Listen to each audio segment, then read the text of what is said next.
Hi, I'm Jennifer von Stein, the resident artist for Chroma, and I'm going to talk to you today about varnishing your atelier interactive painting.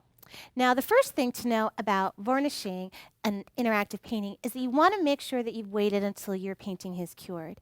Generally, your interactive painting is be cured in about a week to 2 weeks from the last time that you've touched your painting. I personally like to wait at least 2 weeks. How long it's going to be is going to depend on your surface, your humidity, how thickly you've painted, and of course what mediums that you've added. For example, if you've added lots of slow mediums to your interactive, mediums that are designed to help slow down that curing process, then obviously it's going to take a little bit longer to cure than if you've just used interactive paint just straight. So first thing, wait about 2 weeks before you varnish. Artists often want to know why they should varnish their acrylic painting. And there are a couple of reasons. First and foremost, you want to protect your painting from all the exposure that's going to have to the elements. Things such as dust or smoke. Varnishing a painting makes it easier to clean. Acrylic paintings can be dust magnets. The other main reason why artists varnish is for aesthetic purposes. Interactive, like other acrylics, is going to dry, with different sheens depending on the type of mediums that you use. Overall, interactive has a really nice satin finish. But when I add a little bit of water here, maybe a little bit of medium here, the sheen is going to vary. So by varnishing, I can unify all of it.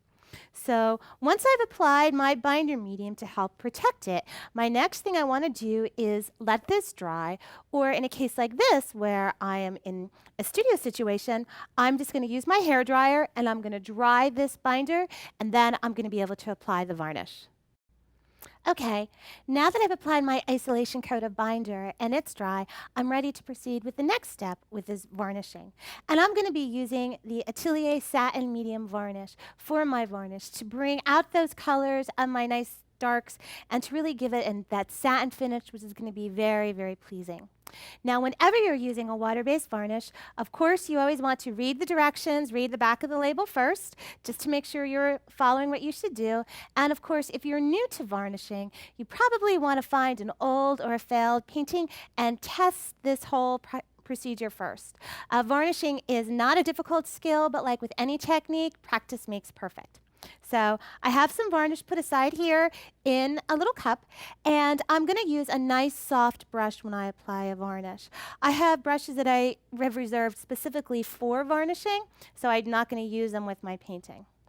Now what I'm going to do is that I'm going to first apply some varnish vertically, and then I'm going to apply horizontally once this first coat has dried. Now, you do not want to overwork your varnish as it's drying, because if you do, you might start to trap some moisture or get some other air, and that's when your varnishes can become cloudy, or you can have, some mishaps. But just brush it back and forth real light, taking care not to overwork. A lot of times when I teach this technique, I tell my students just do one stroke and don't touch, and one stroke and don't touch, kind of like what you would do with watercolor washes. Now, this varnish is going to go on milky, but it is going to dry clear.